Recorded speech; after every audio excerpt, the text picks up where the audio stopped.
there are times where someone will message me. They'll be like, hey, how are you? And then no follow-up. Oh, yeah. And I'm like, I'm not replying to this until you tell me what you want. Yeah. Like sometimes when that happens to me, like I wait because I'm like, oh, they're about to ask me a question. And then I forget. Yeah. And then it's been 3 hours. I go back. I'm like, oh, what was that about? Yeah. I don't know. And then you reply and you're like, oh my God, hi. Yeah, I'm good. How are you? Yeah. And then you have to wait for like 3 other know. rounds of conversation before they get to what they actually need from you. So if any of my coworkers are listening, please write at the top, just any request you have. It's not rude to me. It's very efficient in my brain. Yeah. I just need to know what you need immediately. And then I will be like, hello, angel, like, hi, queen. Yeah. And like, that's great. But like, please just immediately tell me what you want. Otherwise, I'm going to be like, this isn't important. Yeah.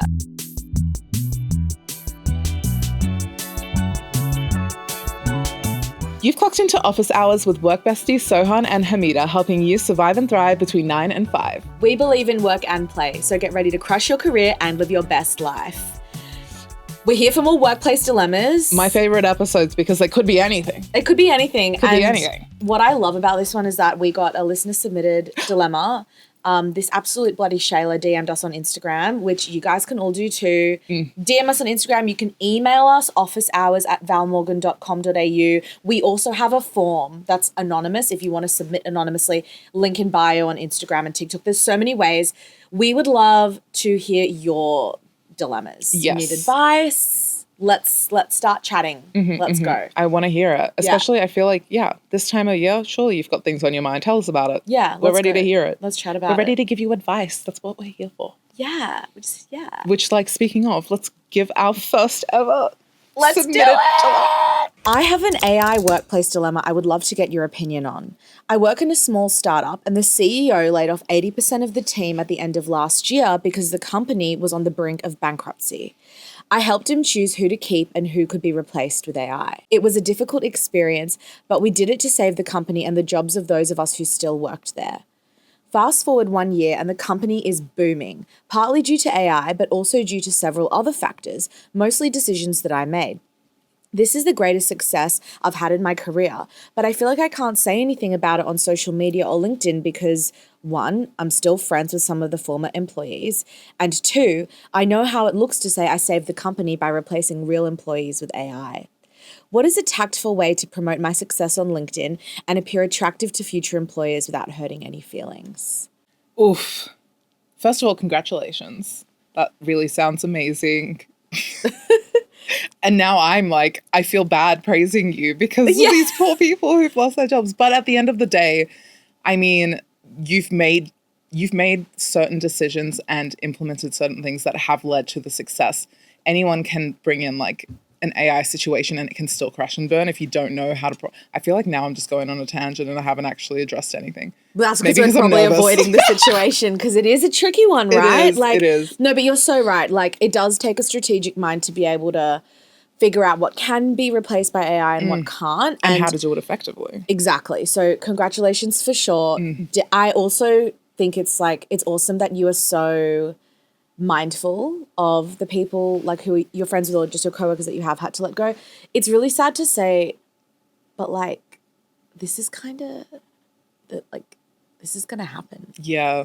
This is what we have been training for and have been preparing for. Yeah. I reckon like if you want to promote your success on LinkedIn, you could be a bit vague about it. So instead of saying, we laid off all these people and I replaced them with AI, woohoo, you could be like, we found new ways to be more efficient as a team, utilizing tools. Like you can literally say AI tools and processes. Honestly, it's been a year. Like surely those people have like now moved on and sorted things out. You'd hope so. Because there's been enough time and space.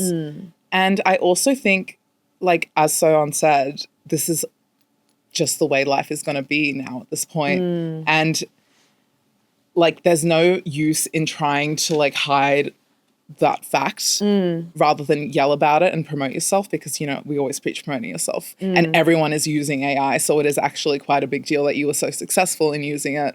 And therefore I do think that you should be speaking about it. Like I think you can say AI, like AI processes because a lot of like if you're promoting yourself strictly for your like industry, then it would be very beneficial to you to point out that it was AI because that's, you know, a buzzword now for everyone. Totally. And you can position yourself as an expert, like an AI expert. Exactly. Like maybe don't make it about the team changes. Yes, like, yes. Don't make it about efficiency at all. Maybe shout out specific successful projects that you've worked on. And you can kind of list like the ways you got there. And one could be like improving processes, utilizing tools such as AI. Yeah. And it's not like the company was doing poorly because you got rid of people and the AI came in. It was doing poorly, so you can still talk about the growth and success and turning all of that around through those processes, systems, consistency, education, all of that stuff. Yeah. Just leave the specifics of it out of LinkedIn because I fully understand. And if you're friends with still friends with those people, I'm sure you've had conversations with them about what was happening and they will be aware. And if they're really your friends, they will want to champion that and hype you up for your successes within that. Obviously not their situation. But also, again, it's been a year. Do those friends, like those work friends of yours, know that it was you that made those decisions? Because I feel like even though it was you, like we all now know, it was, you know, you drove the strategy, but they might not know that. So I think, you know, hopefully they would just be happy for you seeing your success in that position. It is such a hard one because AI is very scary because it is going to result in things like this where people get replaced. And this is just an overall thing for the rest of you. Become familiar with AI, learn how to use it effectively. I know it absolutely sucks in terms of like the emissions, but so does most of the other things that we do in our day-to-day life. At the end of the day, protecting yourself and surviving in this world is knowing, because essentially it's a tool. It's a tool. Like literally a software. It's like a Photoshop. You no longer have to cut things out by hand and scan them into a computer. You can do it yourself on the actual computer. So don't think of it as like what it's called, artificial intelligence, because it's literally not. It's a system that you use to do certain things. Yeah, totally. That being said, I am completely against illustrative AI and art because I don't think that's a real thing. It's so scary. But in terms of systems, processes, copy, like all of that stuff, it's just a tool. It's a tool. And Grammarly has existed for 8 million years. So I think that like in this situation though, it's like, yes, it is a tool, but in this situation, they've replaced roles with AI. Like they've replaced people's jobs with AI. It's like replacing like horses with cars. Yeah. That's just as a human race, we're just continuously trying to be more efficient. You know what else like could come of this? Like obviously a lot of people had to be let go. Now you've got AI in the mix. As the AI expert, maybe now you could figure out ways to go above and beyond and do extra and then maybe hire a couple of more roles. Like, yes, maybe it went from 10 people to 5 people, but maybe with 7 people, you could be going even more above and beyond. And that, you know, that will feel nice. It's like you then can be in charge of like hiring people that are going to be using AI to drive your business forward even further. So maybe focus on that instead of focusing on the past because actually this is a question I had for you was like, how much do you factor in other people's feelings when sharing career achievements? Do you? Well, this is the thing. I was going to bring this up and I don't think you can. Like, I think you need to very much separate the emotional side, especially within like professional contexts. I don't think, I mean, obviously I wouldn't like do it on like the second day that something awful has happened. You have to allow the people to like settle and hopefully get themselves together and like continue to be successful because like we always say, the end of something is always the opportunity for something new and growth. Like it's just clearly not for you. And now it's your opportunity to find something that is. But obviously it comes through my brain because I'm going to be thinking about every single scenario, every single time, every single angle. And then it's like up to me to decide how much do I like care about their feelings versus how important is it for me to share this. In your case, I think it's very important for you to share it. This is definitely a career milestone, like you said. And if I was in your shoes, I would absolutely be screaming about it, but not obviously being like, so I got rid of all these people. I got rid of all these people and now I'm the best. Like, that's probably not what I would say. I would definitely go the route of like, a year ago, you know, the company was making like X X 10%, whatever the statistics are in your particular field. And we had to go through massive changes and restructures.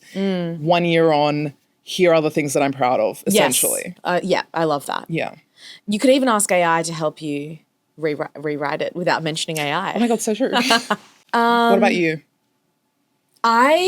Yes, I've definitely factored other people's feelings because I feel like there's this thing that I feel like we need a whole other episode on, which is survivor's guilt when you go through a redundancy or something. Wow, we've experienced so much. Because and redundancies can happen to anyone and it's not a reflection of how good you are at your job. There's usually there's so many factors that would go into it. Some of it would be based on yourself as a worker, but honestly, most of it is about the business objectives and also legalities and whatnot.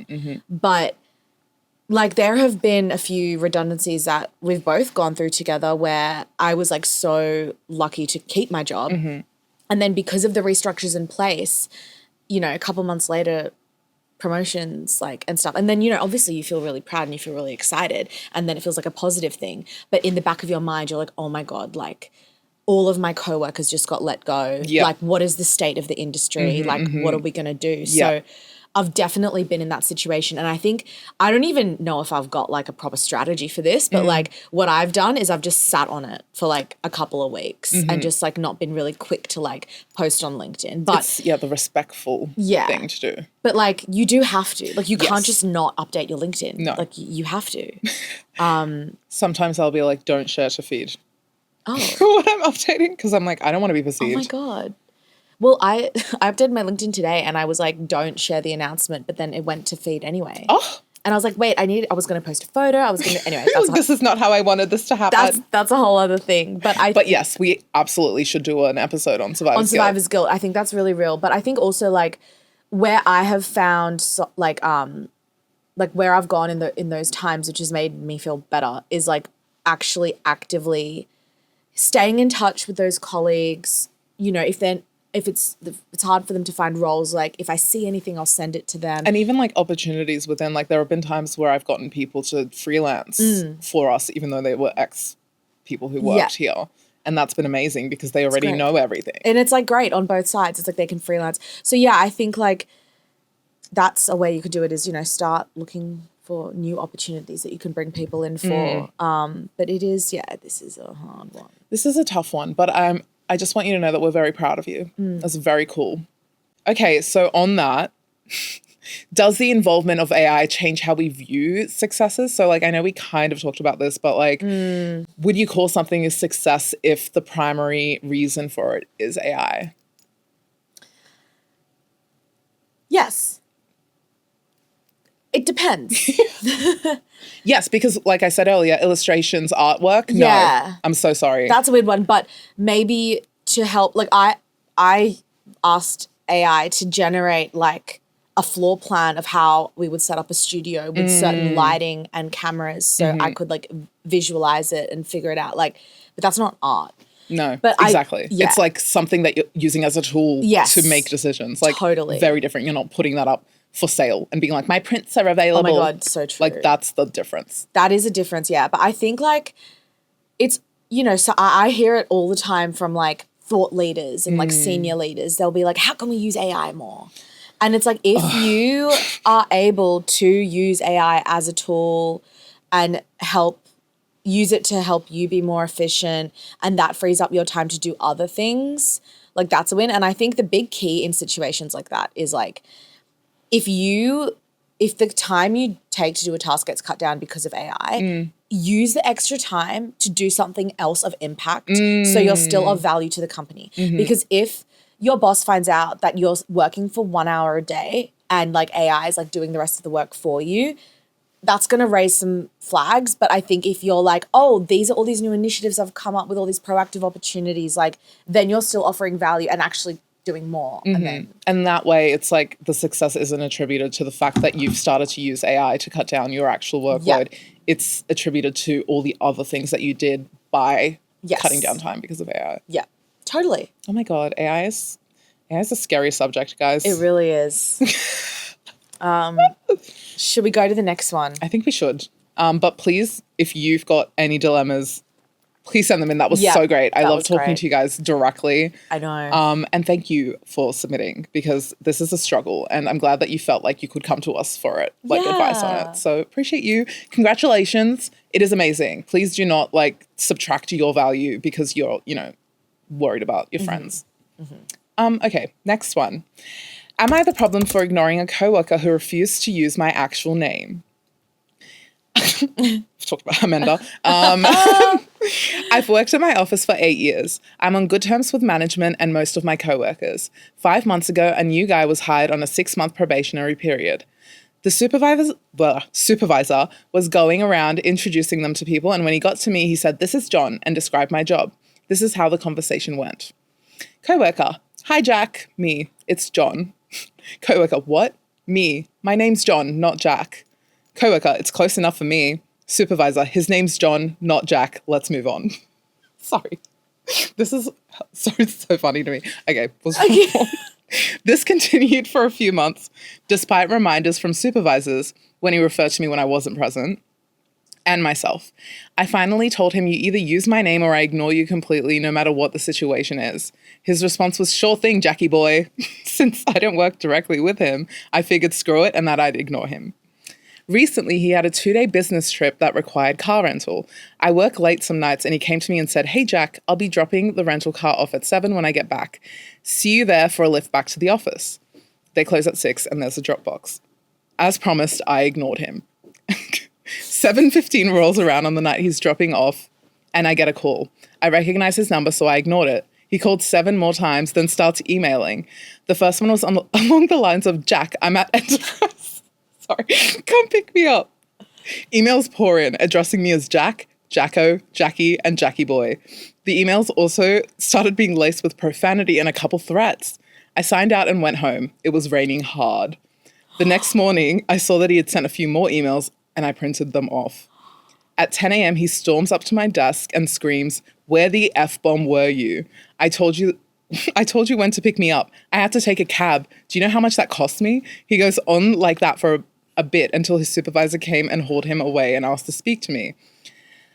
Supervisor: "Coworker tells me that you ignored his request for pickup when he dropped off the rental. He was caught out in the rain." I relayed what happened and showed him the printed emails and the threats. Supervisor: "I can see why you wouldn't want to spend time around him, but it was kind of inconsiderate to leave him stranded in the rain. That's not the greatest co-working experience, and he could have been hurt." He sighed and said, "With the threats and him being on probation, he no longer works here. Just try not to be an a-hole in retaliation to your coworkers. A few people in the office have commented that I'm the jerk for ignoring him and getting him riled up, which got him fired. Am I the problem in this?" Wait, he got fired? Well, the guy was on a probationary period. Not Jack. Sorry, John. So because he was threatening him. You just plain do not threaten your coworkers in a paper trail email situation. Well, there's so many things we need to address on this one, because yes, I wonder if had he not threatened him, would have he gotten fired? I don't think probably he not. It was the threatening that got him fired. And the profanity, because it would have been through his emails, like his work emails. Honestly, it's his own fault. Like why? Like I feel like this coworker walked into it himself. He ran there. He sprinted there and jumped in. He didn't even try. I'm like, the way he was so committed to calling this person Jack. Also, it wasn't just Jack, it was Jackie boy, Jacko. That's kind of that's kind of sweet. It's nicknames, but it's not his name. And he knows that. Yeah. Because several people have told him, and I'm like, is he just trolling? Because at this point, surely it's John. It's not Jack. Well, surely you know. And also, John and Jack, they're not difficult names to remember. Absolutely it's not. And a long ethnic name. Johnny Boy works the same way. Exactly. Johnny Boy, Jono. Hello? Okay. I think that this person did the right thing by kind of saying, I'm going to ignore you if you call me the wrong name. I think coworker needed to go through that to have any hope of changing his behavior. Mm-hmm. You know what I mean? 100%. It's so, that conversation in the beginning when he's trying to correct him is it's peak comedy to me because it makes me think of not to bring race into this. Well, yes. But it's quite funny to make fun of white people in that sense because of the way that they act around our names. Yeah. Like, for example, if it's like, if I said my name is Hameda and someone's like, Amanda, and I'm like, it's Hameda, and they're like, Amanda's easier for me because it's a white name. Like, that's the energy I got from that conversation, and that's why I found it so funny. Because it's like, the name is John. Yeah. You know, it's like, it's not. It's not, it's just. You know, like, it's. Just say John. Yeah. But obviously, they just took it too far, I think. Way especially too when they far. were asking for a favor. Yeah. Wait, was that a favor or was that this guy's job? Pick me up from the bloody car rental. I mean, probably, like, he probably would have been like assigned the task to do it. But like at the end of the day, if you're expecting someone to come and get you for something, even if it is their job, you should be like trying a little bit to be nice and polite. And like this person is going to be literally coming out of their way to pick me up, even though someone told them they had to do it. It's just very inconsiderate of this coworker. It's like super inconsiderate. It's like I feel like the way.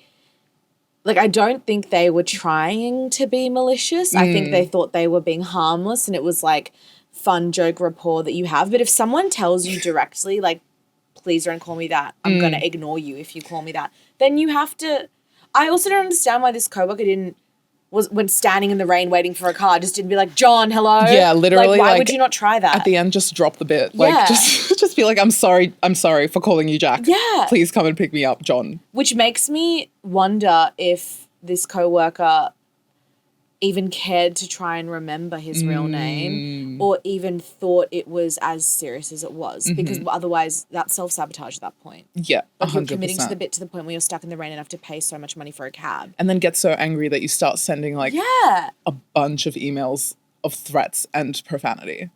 It's like, just pretty wild, isn't it? Sorry. It's obviously not okay, but also kind of funny. Yeah. Would you ever ignore someone at work on purpose?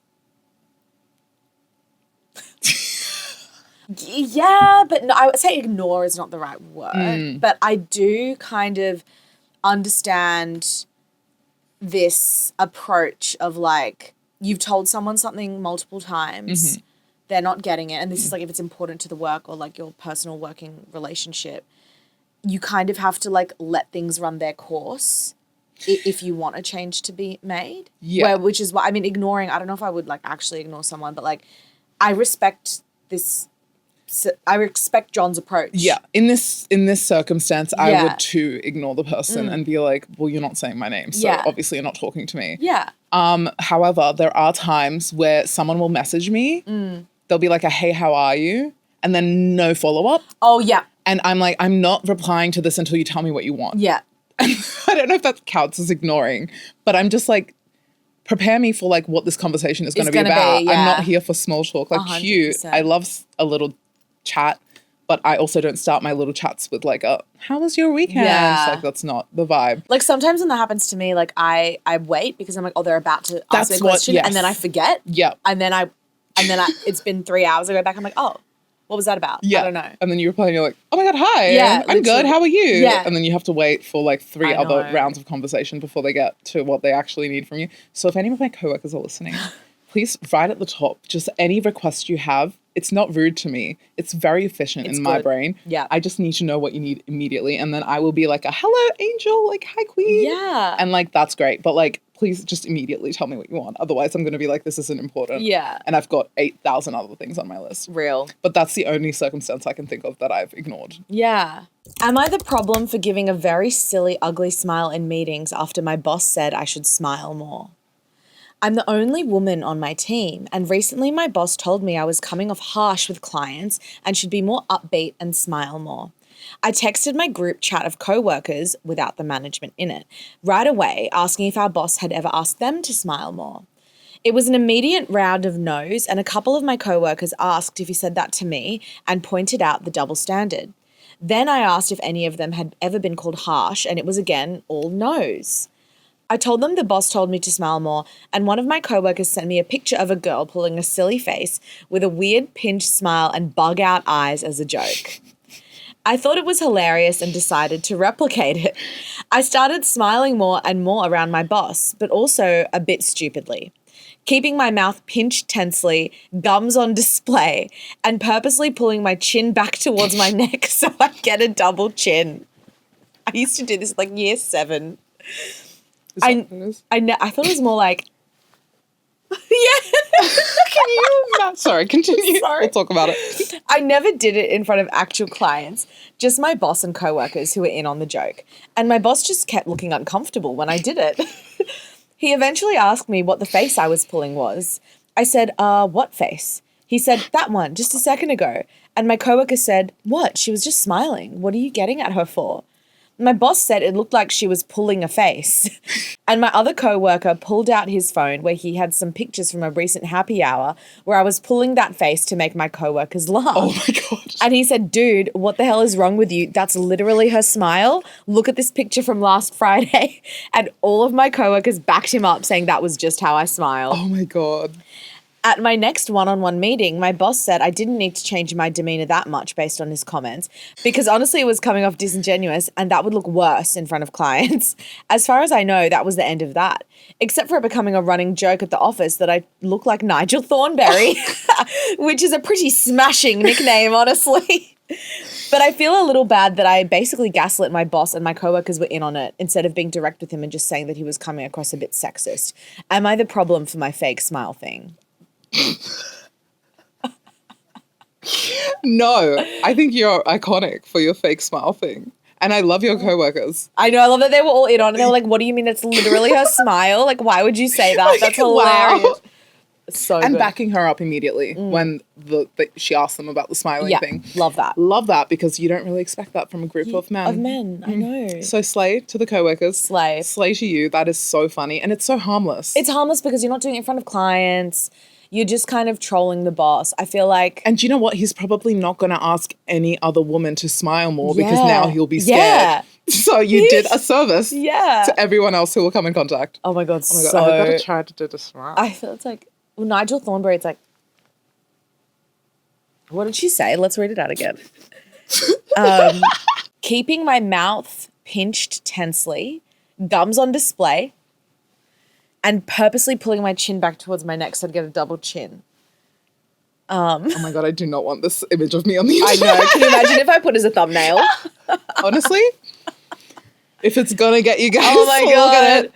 But you know what? It reminds me of like when you would pull faces in like middle school. Like Yeah, You know. middle school. Where are we? US of A. Well- when were you in middle school? year 7 to 9 is middle school. You went to. I didn't know Australia had middle school. Well, because it's not, it's like, because you've got, I mean, it is high school, but then you've got middle school and then senior school or high school. oh my God.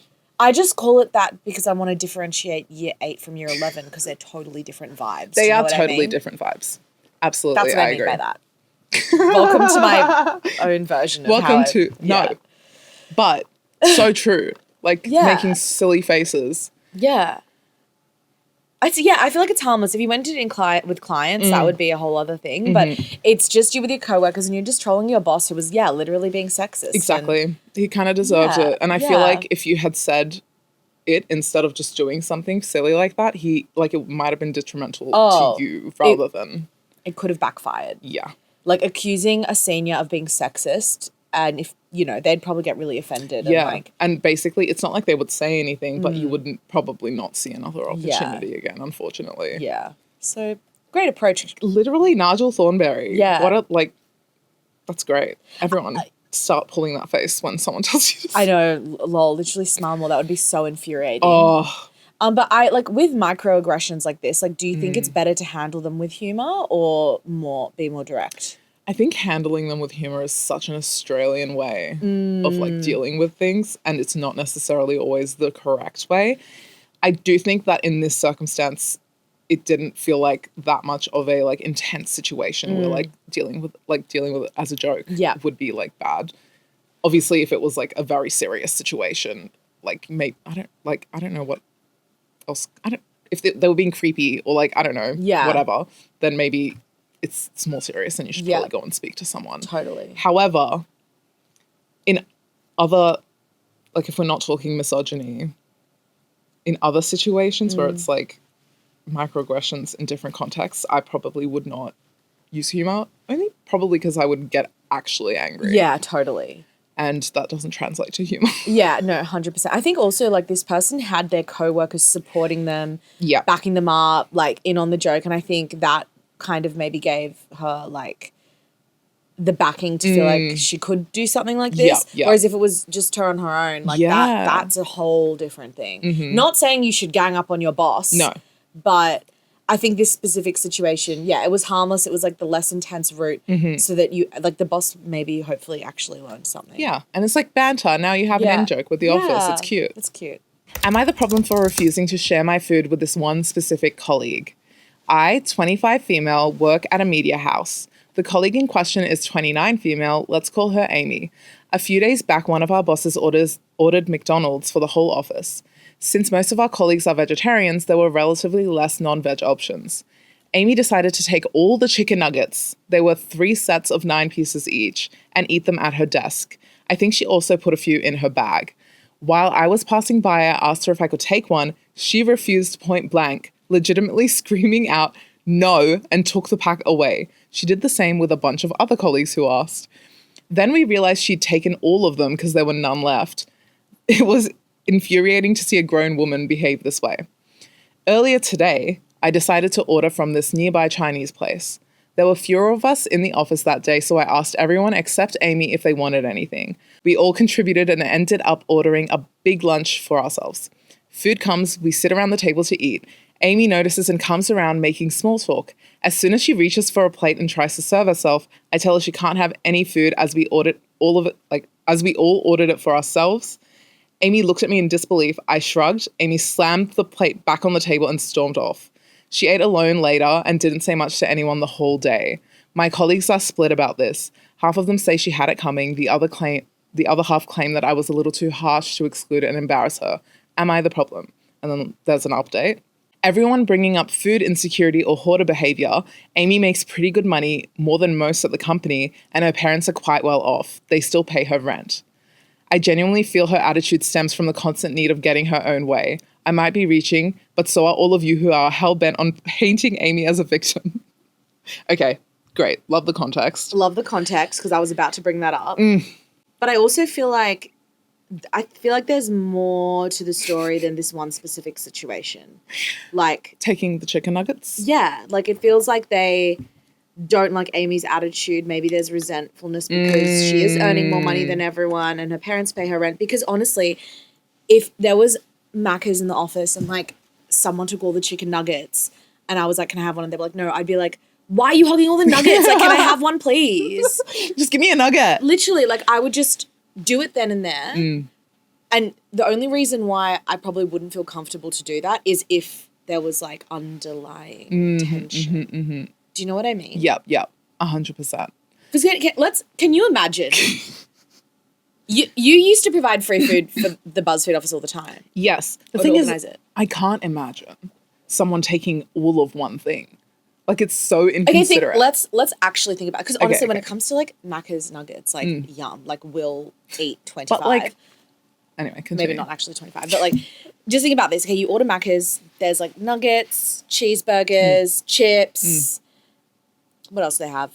I forgot. Chicken wings now. Really? Yeah, they've got fried chicken. It's actually pretty good. Oh my God. Yeah. So like, like just imagine there's a whole spread and someone comes and just takes one thing, which is like a bag of like 10 nuggets. Like, are there more nuggets? Or is no, that but the there's only heaps 10 of other nuggets? food. There's heaps of other food. Well, what did it say? It said there was only 9. She only took 9 nuggets. 3 sets of 9. Oh, wait, sorry.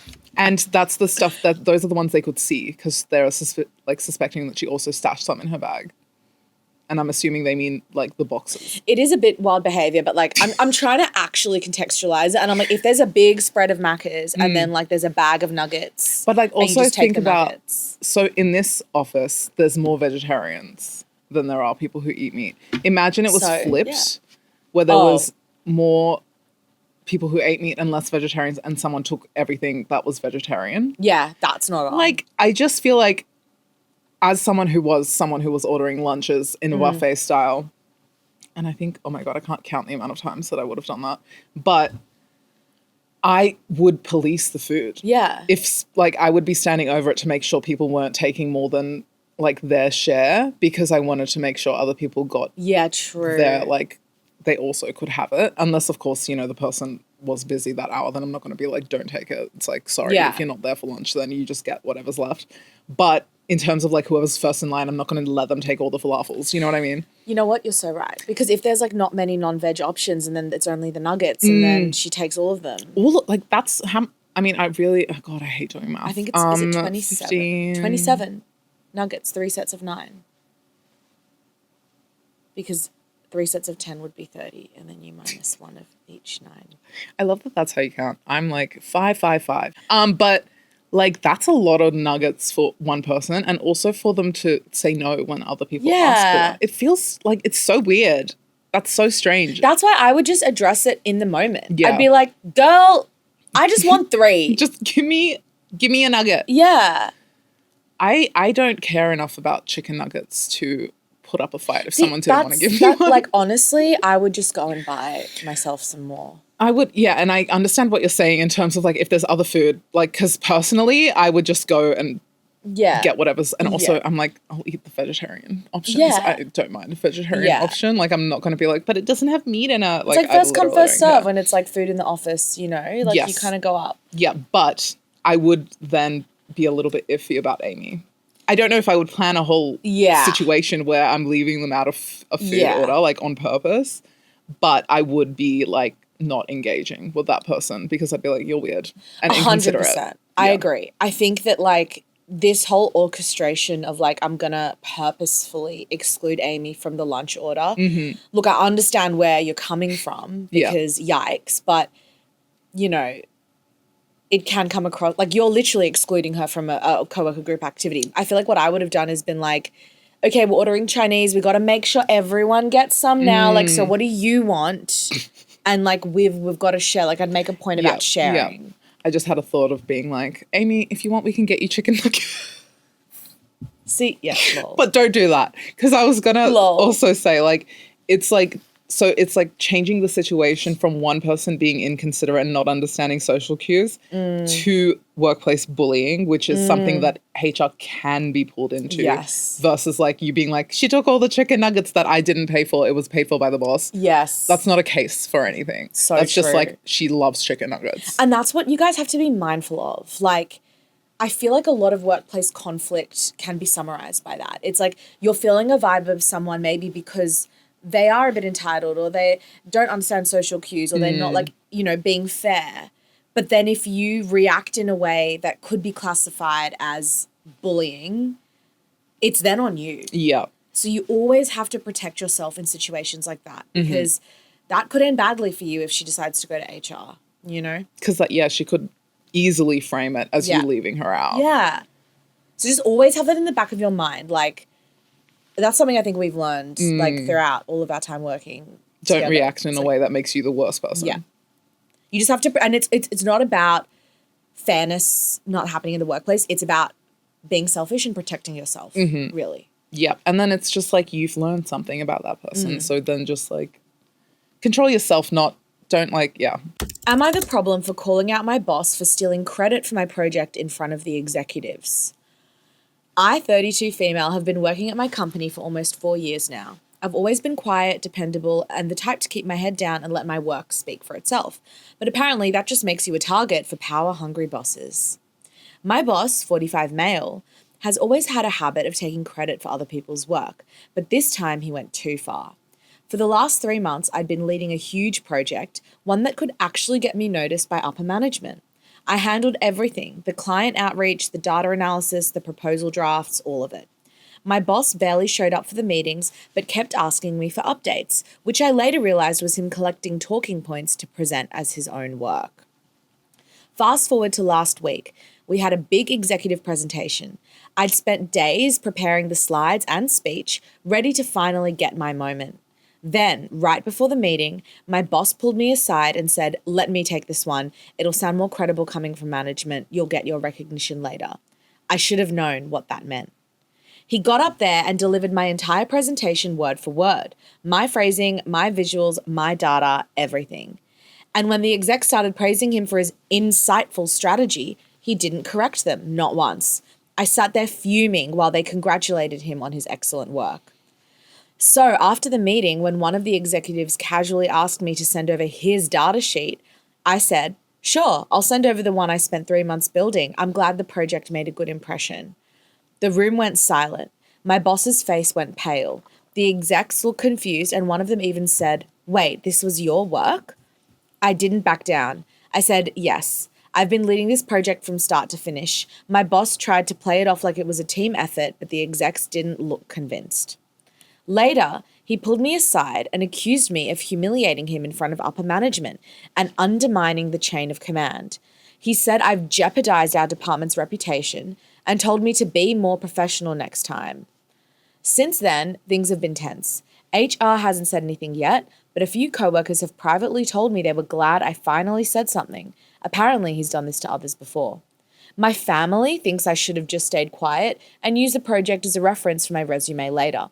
But I'm honestly tired of watching people like him take credit for other people's hard work and get away with it. So am I the problem for publicly calling out my boss for stealing my project, even if it might have ruined my shot at a promotion? Girl, I think you need to quit. I think you need to quit. Oh my gosh. I don't know how I would Have react. you ever had like a boss who's like takes credit for your work? I don't know. Not that boldly. Yeah.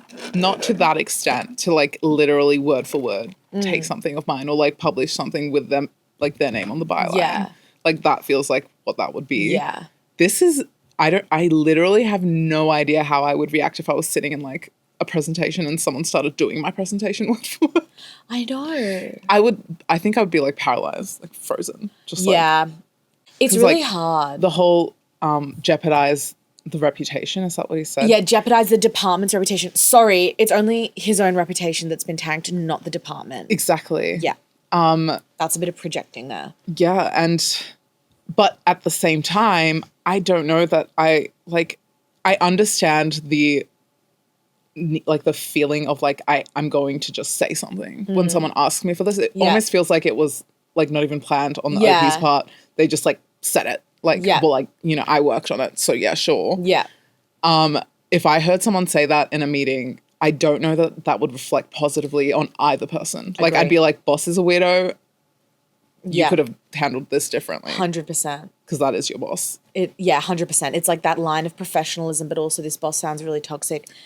Honestly, I think you just need to get out of there because, like, it's hard when you have a boss who is toxic and has shown that behavior for a really long period of time and you know, like, they're probably not going to change and you're just kind of stuck in that, especially when they're, like, actively trying to be like, oh, you'll get your recognition later. Like, I'll take this one, you get. Like, that is so frustrating and it seems like a culture thing led by that toxic boss. It is almost a boomer mindset too. Yeah. It's like, for example, what I imagine is like in that meeting even, you saying that you did the research, I might sit there and be like, as you should, that's your boss. Maybe they asked you to do research for the presentation. Like, why are you bringing it up like that? Like, it is your team at the end of the day. True. So, yeah. And then presenting it. See, okay, that's a really good point. Because if it was a meeting with executives, sometimes there are certain meetings that are with senior leadership and like it is on the senior leader to present on behalf of the department. But then if I was that senior leader, I would be like, the team's worked really hard on this. Exactly. Blah, blah, blah, instead of trying to claim it. Yeah. So that, It's like, honestly, and this was something that I was going to bring up, one of my initial instincts anytime anyone praises something that I've worked on that other people worked on, I will immediately be like, this person was fantastic. This is all of the stuff they did on it. Yeah, 100%. Because I'm like, I don't want anyone to think it was just me. It feels like bad karma. Totally. Like, exactly. And you like, you know, when you're working in a team, like you want to lift everyone up and like that just creates a better culture and better collaborative environment. But this honestly sounds really toxic. And if I were you, I would start job hunting and just leave because unless you go to HR. Well, that or like we've talked about this. I can't remember which episode it was. Maybe it was Horrible Bosses, but like getting like to know the other execs or like other people on the level as your boss or manager and starting to work on projects with them just to like show off your skills and maybe get poached. Yeah. And then like end up with a better person if you really like this company or you don't want to move to a different. Yeah. Find your allies in other departments and start like, showing off your skills in those settings because... And maybe stop like working as hard for this boss while still getting all your work done to the point where they can't be like, you're slacking. Yeah. Just don't go Honestly, above and beyond. Like, I'm a bit triggered by this. Like, I would just leave. I would start making moves. Which is so fair. Like, it's actually, and especially as a woman, and that's a man doing it, ill. Like, I'm so sorry. Yeah. Sometimes toxic traits of, like, people who are really high up and they've been there for ages, like, it's hard to change that. And you have to make a call. Am I willing to push through, milk what I can out of this while I can and deal? Or is this actually just not working for me and I'm ready to like sidestep and go elsewhere? Because that really sucks. Do you think this is the kind of boss, because I imagine that they would have been across this person doing their work, seeing the presentation. Do you think perhaps if they weren't like happy with the presentation, they would have let her present just to be like, I don't actually want credit for this? / do you think if the presentation had gone poorly, they would have been like, actually, I wasn't the one who like did this. This was the work of my team.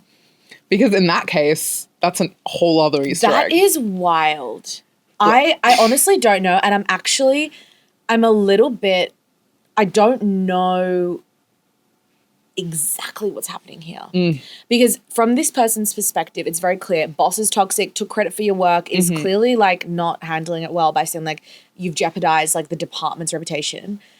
But at the same time, your point of like, well, were they just doing the job that they were assigned and the meeting wasn't the appropriate time for this person to present? I still think the boss could have given credit. I feel like part of me thinks that this boss would have like taken the work, changed it if it wasn't up to scratch, and then presented it and claimed it as their own. Yeah, especially because they do have a reputation for taking credit. Yeah. Which is wild. Imagine that being a reputation, that you steal people's ideas. That is wild. That is so wild. The fact that your boss's colleagues were like sitting shocked and were like, wait, this wasn't your work. And the fact that the boss has a reputation for taking credit, and you said in this dilemma that like HR hasn't said anything yet. Why don't you go to HR?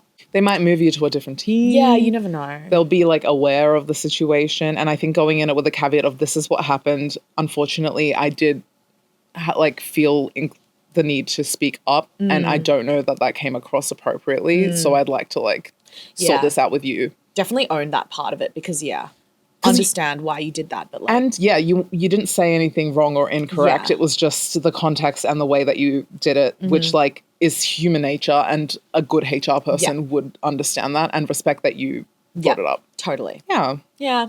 All right. But good luck. Good luck.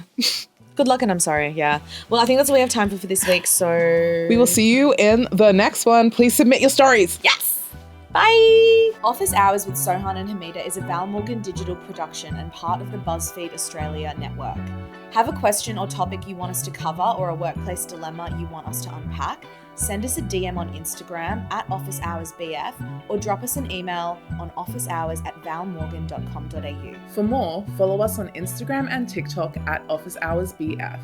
You can follow Sohan on socials at SohanJudge and follow Hameda on socials at It's Hameda. Our music is by Jasic. Make sure to hit subscribe or follow so you don't miss an episode.